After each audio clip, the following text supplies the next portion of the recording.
Kombinasi kekuatan Vektor serta Gabriel telah sukses menghancurkan serangan maut milik Jenderal ke-8 Shasta sebelumnya. Dan sekarang ini, rival Shasta, Integrity Knight Bercouli akan mengalami jejak yang sama. Bercouli melihat naga Kaisar Vektor telah jatuh ke batu pilar besar sehingga ia tak bisa lari. Ia menahan kelelahan hebat karena menggunakan teknik paling tinggi miliknya. Bagus.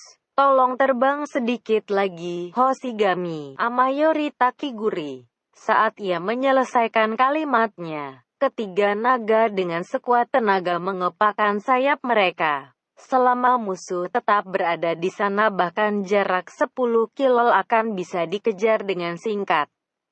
Sesaat sebelum memasuki pertempuran, Bercouli mulai merenung. Ingatannya mulai mengingat mimpi tadi pagi.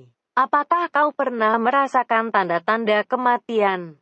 Pemimpin tertinggi administrator bertanya dalam mimpinya, dan bagi Bercouli yang mengenalnya selama ratusan tahun, ia tetap menjadi sosok yang tak bisa dikalahkan sampai akhir. Setelah ia dilepaskan dari Deep Freeze dan diberitahu Alice mengenai kematian pemimpin tertinggi, ia merasakan kekagetan dan sedikit lega. Terima kasih atas hasil kerjamu selama ini. Kematian pemimpin tetua Chudelkin membuatnya lebih kaget. Karena hal tersebut ia tak pernah menanyakan secara jelas mengenai kematian administrator kepada Alice juga situasi yang dialami oleh Alice. Tentu saja, di sisi lain ia terlalu sibuk melatih pasukan pertahanan kerajaan manusia. Dan di sisi lainnya ia tak ingin mau tahu mengenai sifat keras kepala dan hasrat milik wanita bermata dan berambut perak tersebut ketika melakukan dosa paling besar tentang eksperimen. Anehnya, administrator selalu lesu, tak konsisten, dan berubah-ubah pada Bercouli. Meskipun ia selalu mematuhinya, Bercouli tidak memujanya seperti yang Chudelkin lakukan. Tetapi, ia juga tidak benci mematuhi perintahnya. Benar, percayakan padaku kali ini. Knight paling tua bergumam, dan membuka matanya. Ia bisa melihat dengan jelas sosok Alice yang berbaring di batu mengenakan armor emas miliknya, dan sosok Kaisar Vektor berdiri diam di hadapannya. Baiklah, kalian bertiga berjaga saja di udara. Jika aku tewas, mundur ke utara dan bergabung dengan pasukan lain. Mengisyaratkan dengan lembut pada ketiga naga, Bercouli terjun dari punggung Hoshigami. Sinon meninggalkan jejak udara bagaikan meteor jatuh. Ke-700 orang pasukan penjaga dengan susah payah kini menuju arah selatan. Mereka mulai kewalahan menangani pasukan Crimson di belakang mereka.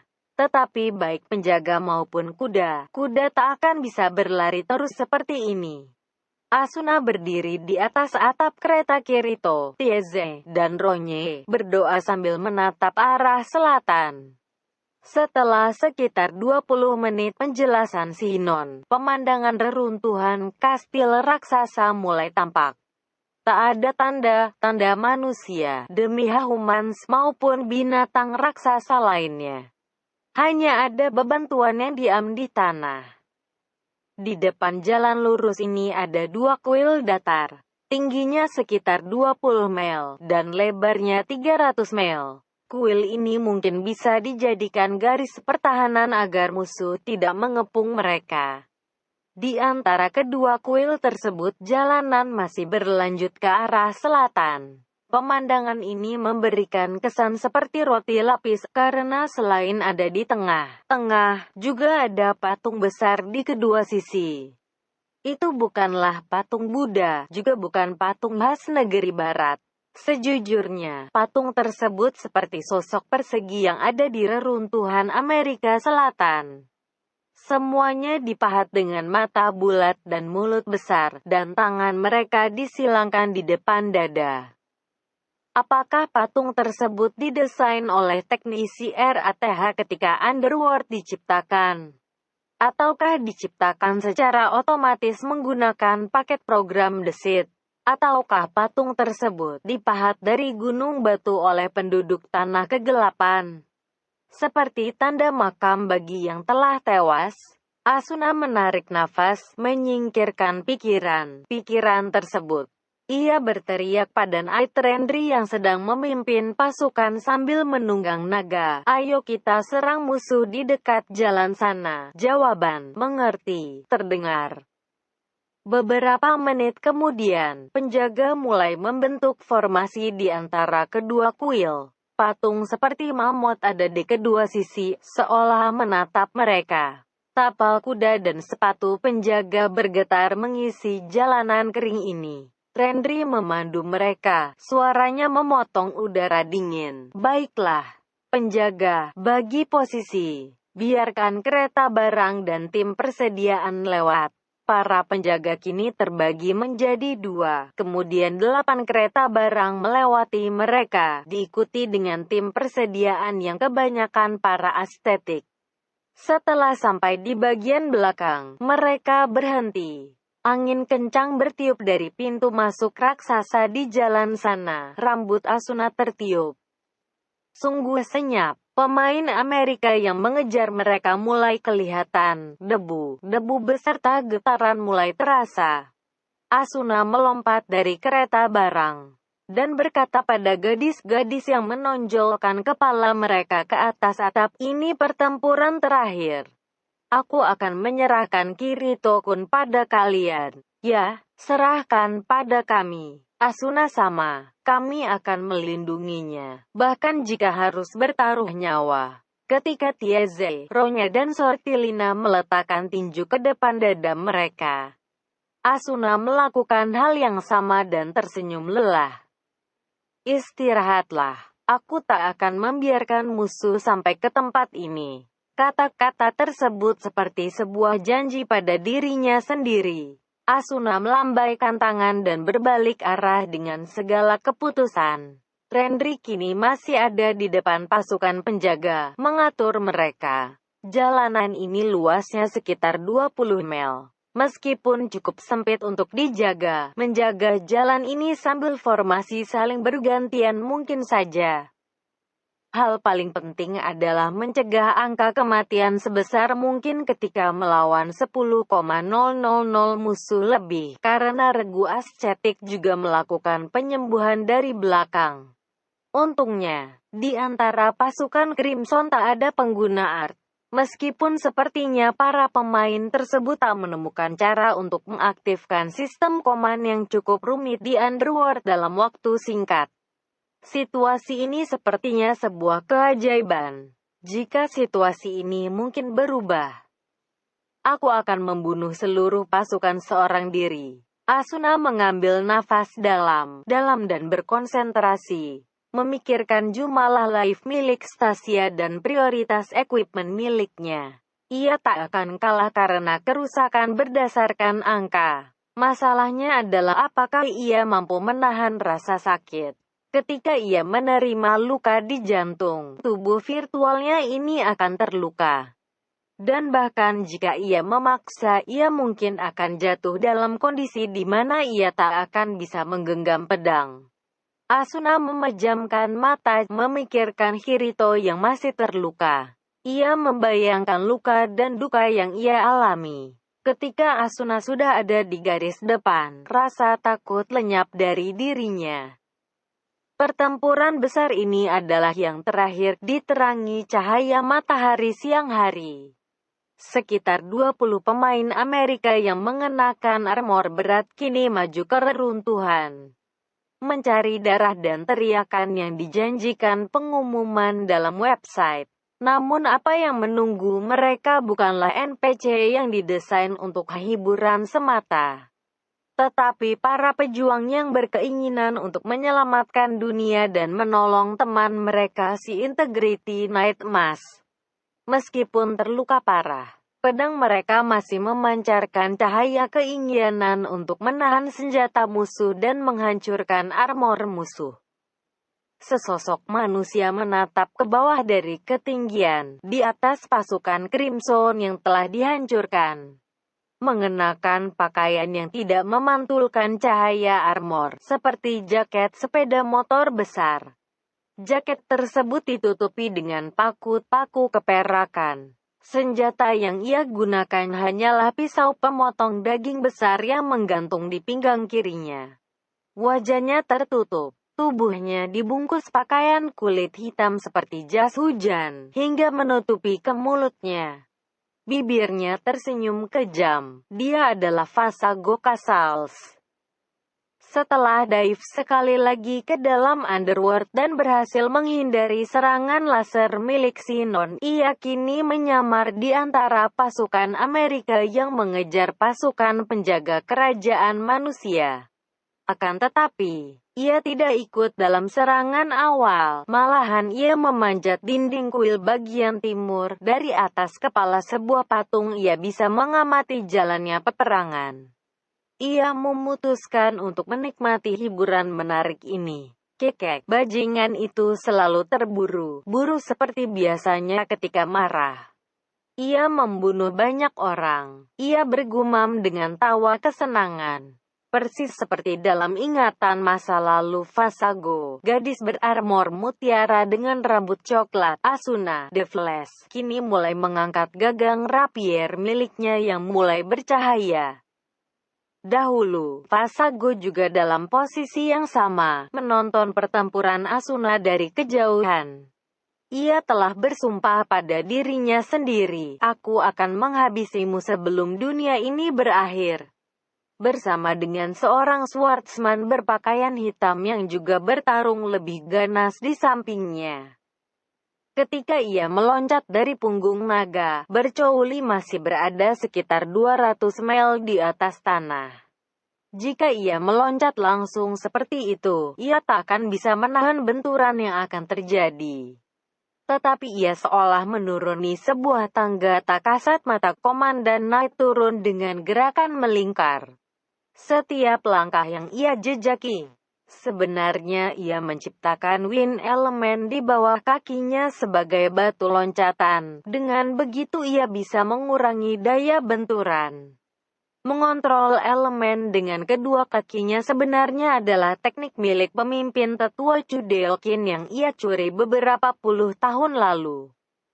Menggenggam gagang pedangnya, Knight paling tua ini semakin mendekat menuju titik buta Kaisar Vector. Vector berdiri di tengah pilar tepat di bawahnya. Bunuh dia dengan sekali tebas. Adalah hasrat membunuh milik Integrity Knight Bercouli yang ditunjukkan semenjak ia membunuh Jenderal Kegelapan dua generasi sebelumnya, sekitar 150 tahun lalu. Dalam tahun-tahun setelahnya, ia tak pernah memiliki musuh yang mampu menarik hasrat tersebut. Bahkan ketika ia bertarung dengan bocah Legeo yang menerobos katedral pusat seorang diri, Bercouli telah bertarung serius, namun tidak menunjukkan hasrat membunuh. Tetapi, jika ia melihat saat ini, bahkan melawan Jenderal Kegelapan Sasta, ia tak pernah menunjukkan emosi negatif seperti marah maupun benci. Dengan kata lain, ini adalah pertama kalinya Bercouli menunjukkan kegarangannya setelah sekian lama. Setiap tubuh dirinya benar-benar terbakar.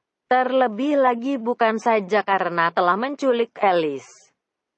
Musuh ini datang dari dunia luar yang disebut dunia nyata. Orang ini telah memaksa orang-orang tanah kegelapan menuju medan peperangan ketika mereka telah menerima masa kedamaian. Juga ia mengirim puluhan ribu penduduknya mati sia-sia, benar-benar tindakan yang tak patut dipuji. Kaisar Vector, aku tak tahu alasan apa yang memotivasimu. Tetapi jika orang-orang dari dunia nyata seburuk dirimu, aku jadi mengerti begitu melihat ekspresi Nona Asuna. Itu berarti, satu-satunya kejahatan yang tak bisa diampuni adalah dirimu. Jika begitu, aku akan membinasakanmu. Aku akan menebus nyawa Jenderal Kegelapan Shasta, Integrity Knight Eldri, dan nyawa orang-orang yang telah gugur dalam peperangan ini. Nah, rasakan serangan ini. Melompat 10 mil dari udara, Komandan Knight mengayunkan pedangnya sekuat tenaga ke bawah menuju kepala Kaisar Vektor yang tak terlindung. Udara berdesis, menimbulkan cahaya putih. Cahaya tersebut menyilaukan pandangan, bahkan menelan warna sekeliling. Tak perlu ditanya, serangan ini adalah teknik pedang paling kuat dalam sejarah Underworld. Prioritas serangannya bahkan mampu menulis kembali mnemonik data dalam Mind Visualizer. Dengan kata lain, segala hal yang ada dalam jangkauan serangan ini, berapapun nilai statusnya, tak ada artinya. Bahkan bagi Super Account 04 Live tak terbatas milik Kaisar Vektor akan hancur jika terkena serangan ini. Jika terkena serangan ini, begitulah. Bahkan jika meteor hendak menghantam kepalanya, wajah Vektor masih tak beremosi. Kecepatan serangan ini sangatlah cepat, bahkan seseorang tak akan bisa melihatnya. Serangan tersebut datang tiba-tiba, tak peduli berapa cepat reaksimu, mereka tak akan mampu menghindar. Tetapi dalam sekejap, tubuh Vektor yang terbungkus armor kristalain hitam, dengan tanpa suara bisa bergeser. Untuk menghindari serangan ini, bergeser sedikit saja bisa menghindar. Pedang milik Bercouli hanya menggores mantel merah yang berkibar di udara. Seketika menyentuh pedang tersebut, mantel tersebut berubah menjadi debu. Zugaang, dengan bunyi nyaring, bekas goresan terukir ke pilar batu tersebut. Seluruh pilar tersebut berguncang, pecahannya berjatuhan ke bawah. Ia menghindarinya, menatap seperti orang bodoh. Bercouli tidak berhenti melancarkan serangan lanjut. Melalui pengalaman bertahun-tahun, ia telah mempelajari untuk tidak berhenti dalam kondisi yang tak terduga. Ia mengambil langkah lagi, menerjang ke sisi Kaisar. Lalu, ia menebas serangan horizontal. Sekitar setengah detik berlalu sejak serangan pertama yang gagal.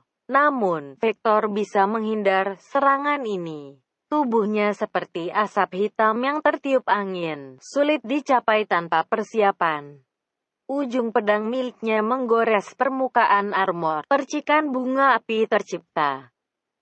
Akan tetapi, kali ini, Bercouli yakin akan kemenangannya. Serangan terkuat miliknya telah gagal, namun kekuatannya tidak menghilang. Armamen full control art milik pedang, Time Piercing Sword, Empty Slash, sebuah kemampuan untuk menebas masa depan, telah diaktifkan.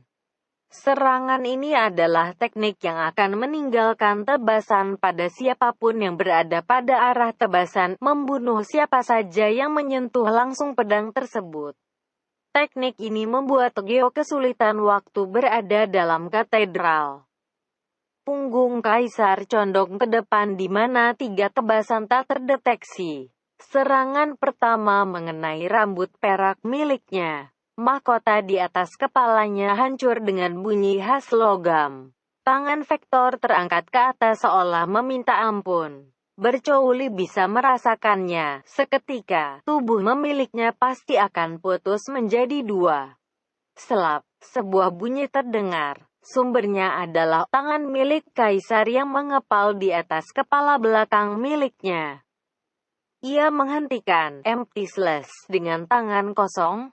Tanpa menoleh, tak mungkin. Meskipun teknik rahasia untuk menahan tebasan pedang dengan kedua tangan telah diturunkan secara bergenerasi pada petarung tangan kosong di tanah kegelapan. Teknik tersebut bisa dilakukan jika tanganmu sekeras baja. Terlebih lagi, bahkan pemimpin petarung tangan kosong tak mungkin menahan serangan tak kelihatan dengan tangan kosong. Pikiran ini terlintas sejenak, setelahnya, Bercouli akhirnya berhenti. Terlebih lagi, ia hanya bisa menatap apa yang terjadi setelahnya.